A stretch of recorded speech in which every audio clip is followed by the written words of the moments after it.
Hey everybody, it's Master Gallengeist here, bringing you my review for One Piece Season 13 and Season 14 Part 1. So, I understand that Season 13 is the Impel Down arc, and then Season 14 is actually Marineford with also the post-war stuff, so that's 60 episodes, but I didn't want to wait to completely finish off the Marineford one, since I pretty much got to the end of the war arc. So that's why I'm kind of doing this in a kind of weirder way, where I would do my review of Impel Downs and pretty much the war portion, and then finish up Season 14's Marineford with the whole post-war stuff going on. I just think that these kind of go a little bit better together, actually, and I'm kind of, after having gone through and watched Impel Down and the first part of Season 14, I'm like, these would have been better together as a group of 60, and then having the next one to be done. It's just interesting to understand how certain arcs are kind of chopped up like this, and I just think that these kind of flow better together, also because of probably how I watched them. So, we left off, and Luffy has decided to go dumb, stupid, and go from one kind of shitstorm to another one. Now, my whole kind of issue with Impel Down is that it still kind of goes within the realm of Luffy not really thinking things through. Now, granted, he has story reasons for that, and that they're about to execute Ace. Now, I think that it gets down to the part that they kind of wanted to do a kind of cool prison break thing. However, it kind of makes more sense for at least Luffy, without even having the complete and utter backup of the Straw Hat crew, to instead maybe have just tried to get Ace before he got to Marineford and broken him out while he was pretty much in a convoy for that. Now granted, that's the smart move. Luffy doesn't do that. Hopefully he learns a little bit more kind of tactically as the series progresses. Now, I don't need him to completely change from the character that he is. He obviously truly loves his brother and wants to save him at any kind of personal cost to him, which he has vast personal costs that pretty much pile up throughout Impel Down and Marineford. It's just, it seemed like they kind of wanted to put Luffy in a kind of weird-ass situation, have him do a prison break. I'm like, okay, cool, I just needed a little bit more kind of execution style on it, of okay, it just jiving better with the plot, and then also putting him with other kind of characters that he's normally not put together with. The biggest kind of positive I can put with this is that the supporting characters that Luffy has to deal with in this and actually work with, that is actually the crux of the great kind of stories and character developments that we get out of here, because he's working with Buggy, Mr. 3, Bon Clay, new characters of Eva, Jinbei, Crocodile. He has to work with a lot of the people that he has had to deal with and put pretty much in prison by beating their asses, and you're just like, holy fuck. And the thing is, both of these stories really show how the government is just essentially legitimate pirates to me, and just their sense of absolute justice is pretty much bullshit, and they just go by pretty much strength to get what they want, doing it of might making right. We see this vastly throughout how they treat their prisoners in Impel Down, where, yes, you can do horrible, horrendous things, but the Crimson level with all of the spikes and everything, and the Beast level, the Starvation level, then also being heated by the Heat level, and then we get the Cold level. I do like how it is pretty much done along the different kind of lines of representations of hell, and how it kind of goes through that. I hand it to the story to the creator. They know what they're doing with what they're going through here. And the thing is, this one in Marineford, we do have issues of pacing again, where Luffy's pretty much trying to get to Ace and everything, and it's like, okay, I understand this, but we do have bits of levity, especially within the Marineford, that are very needed, where that one's pretty much action-packed, wall-to-wall shit, and you do need certain kind of breaks. So if somebody's it kind of gets whiplashes with having like certain kind of jokes or whatnot done in the middle of these battles. I understand that, and normally I would be along that line as well, being like, this kind of takes you out, but the reason they are there is to take you out, so that kind of objective is kind of vastly needed here. So, we see in the Impel Down one that Boa Hancock is able to get Luffy in. She's able to utilize her powers to pretty much stone the guard that's pretty much trying to put Sea Prism Stone handcuffs on her. She's actually even able to turn the Transponder Snail, which is the security camera, to stone as well, and gets Luffy to kind of go through. The thing is, he busts in at the same time that fucking Buggy is trying to bust out as well. And his funniest through line is he starts gathering an army of like worshippers throughout this whole fucking deal, which he's like, what the fuck? And the thing is, Luffy's just going through kind of wrecking havoc and shit, and Buggy's like, what the fuck are you doing here? He's like, fine, I'll help you, just give me that thing. Which, evidently, this armband that he got from Thriller Bark is supposed to lead to this kind of treasure or whatnot. Buggy's like, yeah, got you over, Straw Hat. And we see them, they also get Mr. 3 out, whose powers actually work out, and are very helpful in this and Marineford as well. And seeing him actually...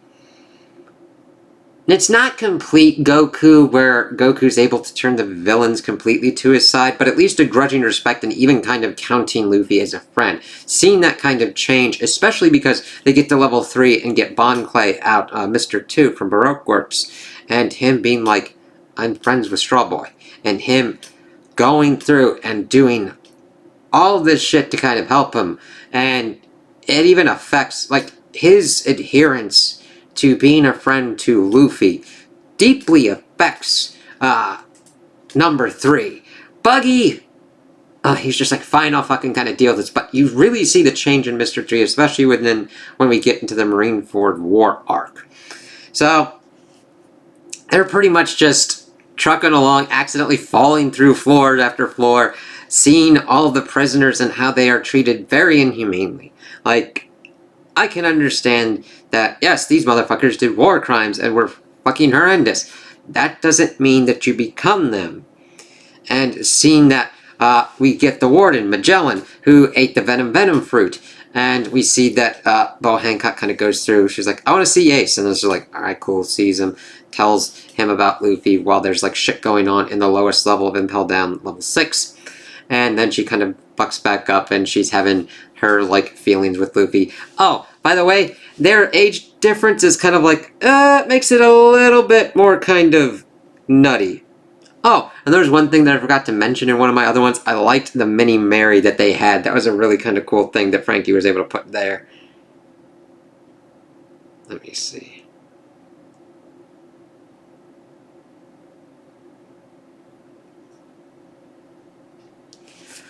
Alright. And they're pretty much blasting through. They kind of come up with certain kind of things as well. But Magellan is the one that really gets onto them. Because they get to level 4. Magellan starts utilizing his powers. Luffy does not have a counter to them. Mr. 3 kind of helps him out to a degree. Mainly towards the end of the arc with utilizing his wax fruit powers. But at this point, Luffy pretty much gets doused and is pretty much dying. But Bon Clay is able to take the place of the Vice Warden, who is attempting to supersede the actual Warden. And it's also like, a kind of running joke is also that the Warden's got irritable bowels pretty much because of the Venom fruit, and he's almost constantly shitting.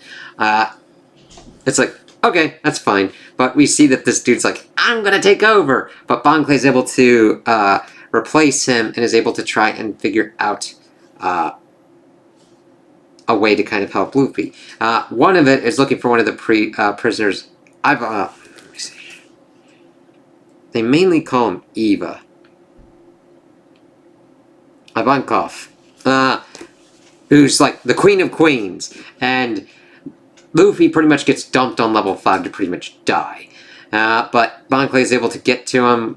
Buggy and Mr. 3 kind of had their like escapades as they pretty much kind of reverse their way up through the levels and then meet up with the heroes later on. Well, Luffy. And we see that Bon Clay kind of like falls down and he does get brought in, and we learn of Eva, who is an interesting character who has the horn power, pretty much can change people's hormones and introduce different kind of hormones as well. It's an interesting power, but I'm kind of leery of him like doing it to change people's genders like willy-nilly to get certain kind of ways. It's just kind of like, I kind of wish they'd explored that kind of moral ambiguity, because this one dude's like, you fucking made my father into a woman, and then turns him into a woman, and to get information he turns this other dude into a woman, and then Marineford, for some strange ass reason he grabs someone's crotch. It was just very kind of strange. I'm like, what the fuck, that didn't need to be there, man. It was just kind of off-putting. I'm like, what are you attempting to do? And this becomes important later, because I think Eva is also the queen of the island that Sanji gets stuck on. We also kind of, well, I think in the next portion we get checked back in with with the other Straw Hats as well. So, let's see here. He just decided to pretty much help Luffy out, pretty much tried to do this thing that would pretty much take 10 years off Luffy's life, but by the end of this arc, Luffy should almost be dead by the time he's like 30 or whatnot. It's fucking insane, because it's like, shit. But that lines up with Gold D. Rogers' whole kind of spiel as well. He might attain his victory at the end, but there will be consequences for that victory. We'll have to see how that works out for Luffy. And it was nice to see Bon Clay cheer him on, because it was the only thing he could do. And Luffy then gets hungry. He gets everything set up. Eva shoots him up with adrenaline. An energy one that like surges him with adrenaline. Is like, yeah, but you're gonna pretty much conk out, and you're gonna have some negative effects with this shit as well. It's like, whatever, I got to save Ace. They get down, but Ace has pretty much been already taken out. So they decide to team up with Crocodile and Jinbei, and Jinbei is one of the 7 warlords of the sea, except he has decided to not acquiesce to the world government's rules, and decided to pretty much say fuck them, and was pretty much in the same cell as Ace. So he's like, alright, cool, let's do this shit. They pretty much buck out, but the thing is, they then meet up with Blackbeard, who is breaking into Impel Down as well. So this kind of like dovetails with his kind of plan, and you're like, what the fuck is this dude doing? As we learn throughout the rest of this and the war arc, that his plan was pretty much to utilize his warlord status to then break into Impel Down and get a crew of his own by breaking out some of the worst prisoners in level 6 to initiate and finish off his plan. So we see that they are unable to get to Ace before he gets out, but Luffy and the rest are able to kind of like fuck over Magellan enough to get out of there. However, Bon Clay does not make it with them, essentially sacrificing himself again, which Luffy hates, but accepts and acknowledges that he is his friend as they go out and get through the gates of justice. Then, of course, we kind of like check back in with our people. Robin getting freed and pretty much helping take out what's going on. Chopper pretty much getting together with like this little baby chick. Zoro having to deal with some crazy people on that island. Sanji getting more in touch with himself and joining the people, being in a dress and everything like that. Frankie getting back to himself. Let's see. Nami learning more about weather and utilizing it. And Brook understanding the plight of the people that think that he is Satan. Let's see here. Yeah, that's pretty much the stuff with Impel Down. They get to Marineford, and for some reason the gate's open. However, this is tied back into Blackbeard's scheme as well. Though granted, it takes a while for you to be like, what the fuck? And everything pretty much goes kind of crazy. This is one of the most action-packed ones possible, because this is a war. We see that Ace is pretty much brought up to be executed. Garp's there, Sengoku. We see the last kind of admiral that is on top, as well as the warlords of Kikamoria, Don Flamingo, Kuma, who is not himself anymore, Bo Hancock, Mihawk,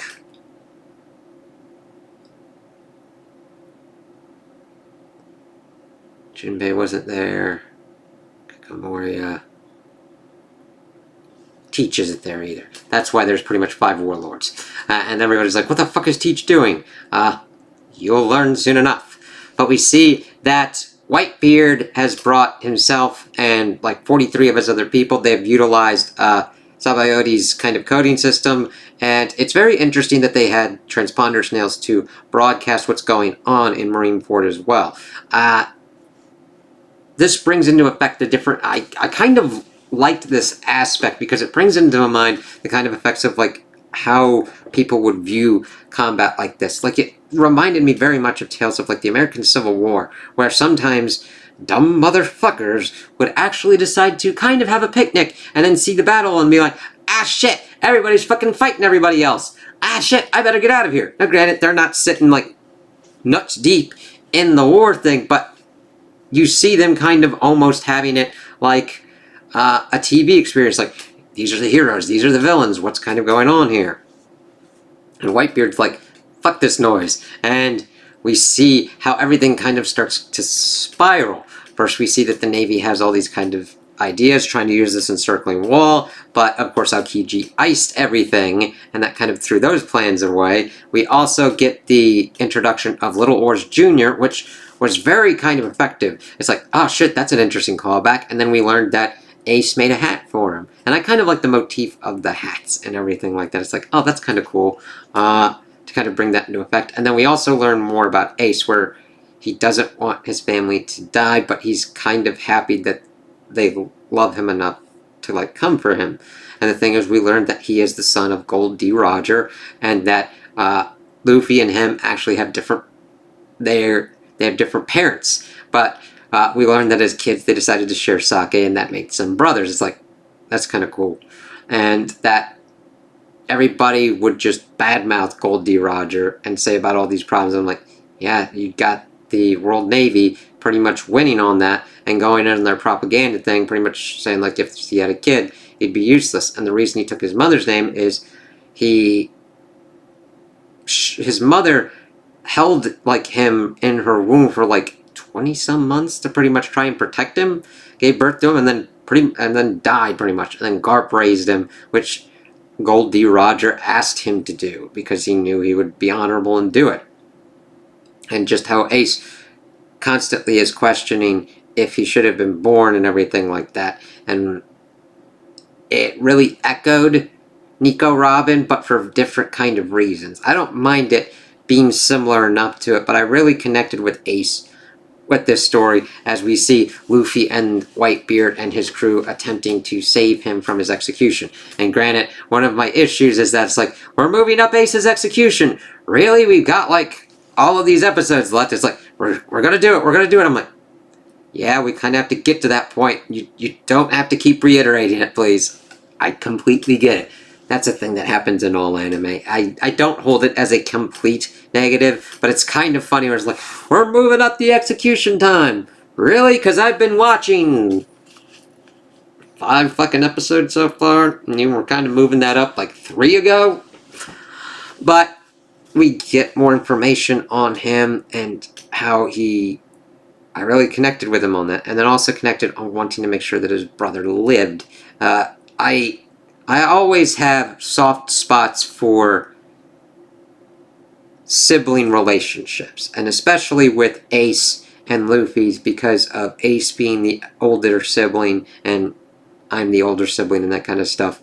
And I'm like, I totally get Luffy's kind of reactions for everything. Him being like, screw that, you're my brother, I'm going to save you. Doing all these kind of stupid stuff.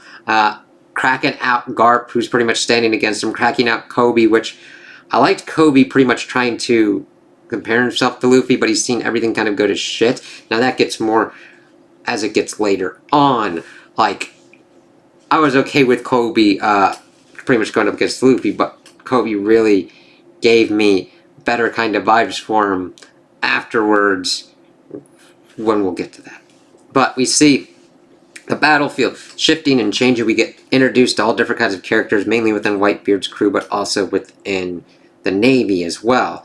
And seeing Whitebeard use the Tremor fruit and just annihilating shit and pretty much shaking down Marineford is like, you understand why this dude was lumped in with Goldie Roger, and why he is such an important kind of political force within the realm of One Piece. However, he then starts getting severely wounded. Akainu, the magma asshole fucking fascist fucking cockhead, turns one of Whitebeard's crew against him, and he gets stabbed, and then he's getting severely wounded more and more as he's trying to get to Ace. We get Luffy that gets to Ace, and Mr. 3 helping him unlock his shackles. They're attempting to go. Whitebeard is pretty much using himself to separate from his crew to make sure that they get out alive. However, Akainu decides to go after them and is planning to go after Luffy, but Ace gets in the way. Like, they had almost gotten him out from the execution, but this is where Ace is mortally wounded. And I understand Luffy's reaction of like, no, I gotta save my brother. I failed this. This is like even worse than when the Straw Hats were pretty much defeated by Kuma. As we also see that the pacifistas pop in and are just fucking wrecking shit. And it's funny because Sengoku is attempting to do all this bullshit, and I'm like, you've shown them human weapons, and then you see all this shit and carnage, and you're worried now when you were pretty much trying to stop it from them seeing other kind of stuff. It's like, whatever, because Buggy is throughout this attempting to be like, I'm going to take out Whitebeard, I'm going to become king of the pirates. God damn it, Buggy. So he's got a transponder now that he's able to pretty much still showcase what's going on, and it just gets nutty as shit. And seeing Luffy, I understand why Ace jumped in front, because it was just like what Luffy went through. What would hurt him more would be to see his brother die, just like it would hurt Luffy to see his brother die.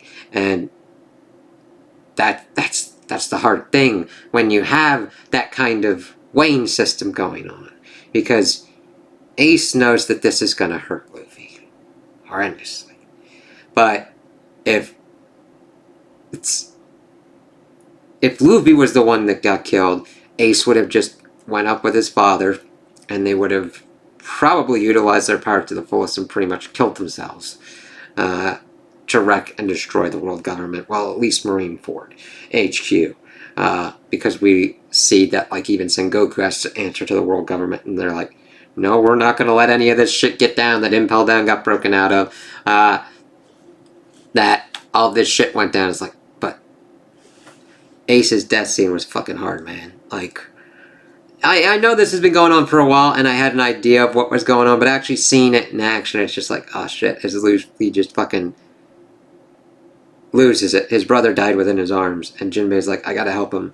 And Whitebeard tasks his crew with getting Luffy out of there, and just all hell breaking loose. The Marines being like, yeah, we've won pretty much, and pretty much trying to annihilate, as we also get that Teach pops up as well and decides to kill Whitebeard, and somehow is able to take his Tremor fruit powers.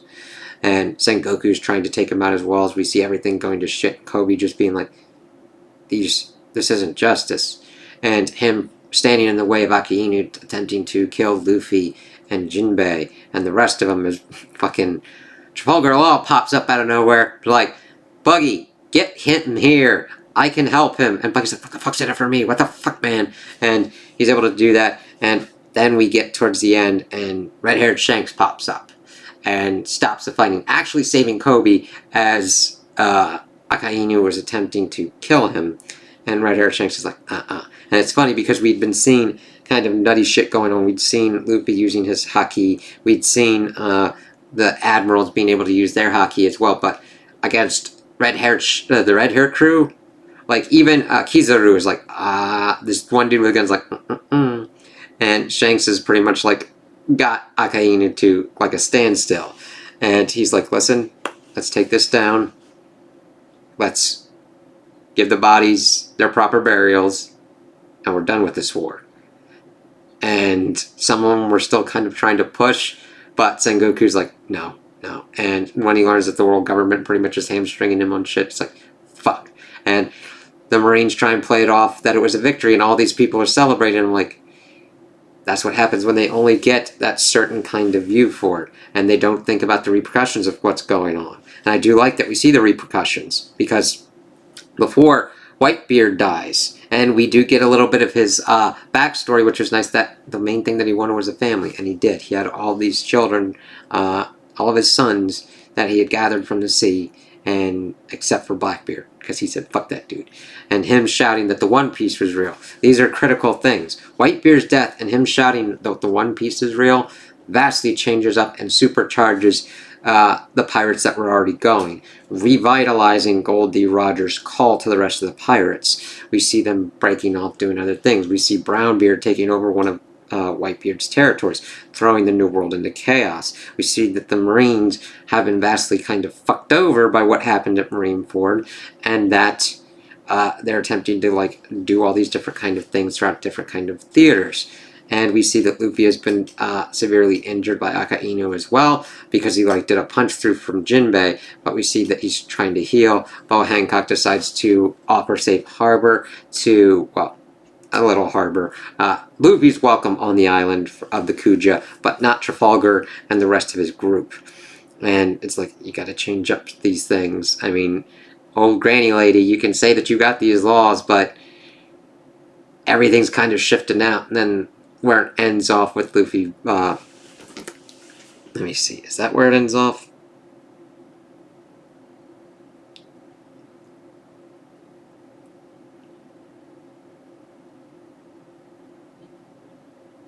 Okay, that's in the... Okay, so I'm talking a little bit about the post-war. So, because I have watched a little bit, but that's where we kind of get into other kind of bits. But we see that Luffy is being treated, Jinbei's being treated, and it's nuts. We've seen that the war has had drastic kind of consequences. It was nice to see Shanks pop up and get Luffy's hat back to him and be like, I could say stuff to him, but we made a promise of how we would come back, that Luffy needed to be the kind of pirate he needed to be to meet him again. And it's like, thank you, Shanks. And him getting there and just being able to stop this monster that we've seen all these episodes, Akainu, with just his sword, and be like, nah. And the rest of his crew just being like, yeah, you want it? We'll do it. It showcases the power of Shanks and his crew, and what being an emperor in the New World is, being different than the warlords under the Navy's control. And we see that kind of stuff going a little bit weird as well, as some of the warlords are being betrayed as well. Doflamingo being one of them, as sticking with the Navy and being more on their side. Gecko Moria being brought back into effect, Mihawk being out. Mihawk stuff and Luffy fighting him was very kind of an interesting kind of proposition of him having to think differently on how he fights. At one point being like, if I did my kind of rubbering stuff to him, he'd just slice my arms off. It's like, yes, think, Luffy, think.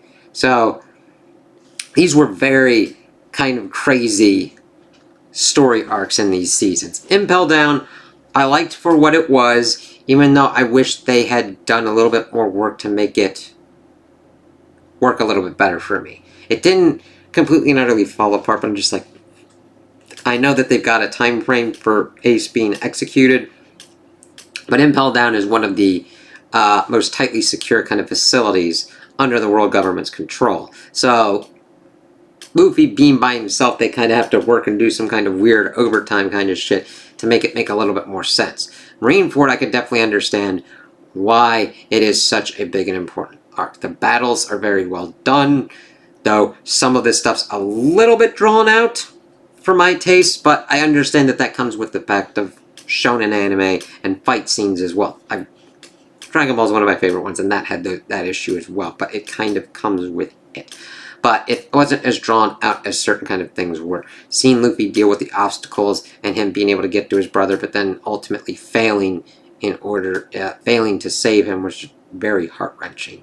And just really showed, yes, the total knockout of the Straw Hats was bad, but this needs to be something that really does a catalyst to change how Luffy operates. Not that he is not a good person, but he needs to think more critically and understand what to do, because it got into a situation where Akainu knew which buttons to press, for Ace to get distracted enough for him to try and go after Luffy, and Ace having to save him and shield him to make sure he didn't die, but thereby losing his own life in the process. It really fucking sucked. And him just being happy that that he had found a family that loved him and that they were happy that he was alive, and just learning how shit he felt of that it was a mistake for him to be born, but that these people loved him and wanted to save him. That was big, man. That they hit that right. It's hard to hit that stuff right without sometimes veering into like overly dramatic or just not coming off as sincere, but here this hit for me on the same kind of level as Nico Robbins and Enies Lobby. But in this case, Luffy didn't succeed in his mission. So we'll have to see what ramifications and repercussions we get for Luffy and the rest of the Straw Hat crew for this, what's going to happen to the world, because we have lost Whitebeard, one of the important kind of political forces within the pirate realms.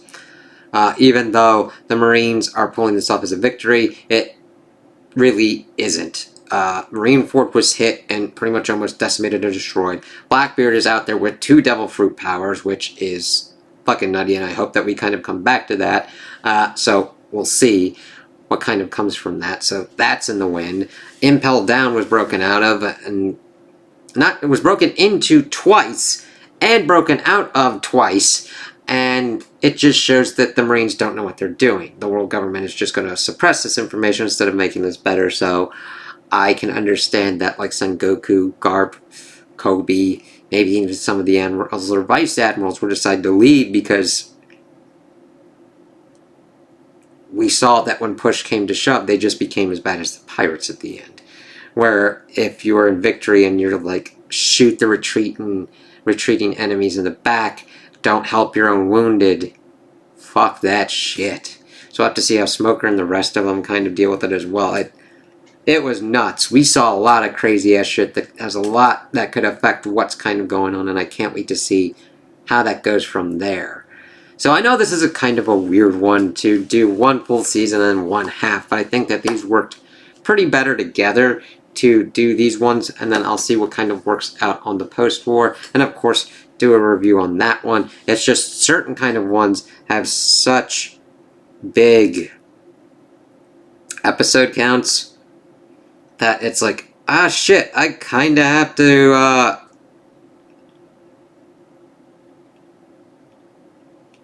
break these up depending upon what's kind of going on. So we'll kind of see with that. I do have a good chunk to kind of get through. I know that I'm pretty much almost to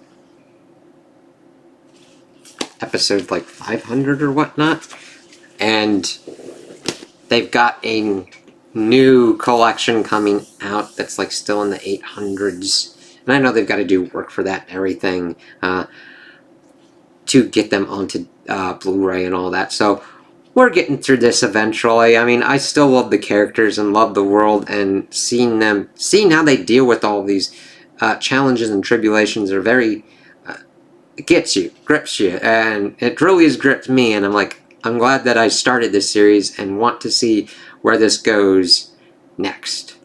So those are my opinions on the season and half season. Tell me what you guys think in the comments below. If you liked them, if you didn't like them, if you agree with me, if you disagree with me. Also like and subscribe, and I hope you have a good day.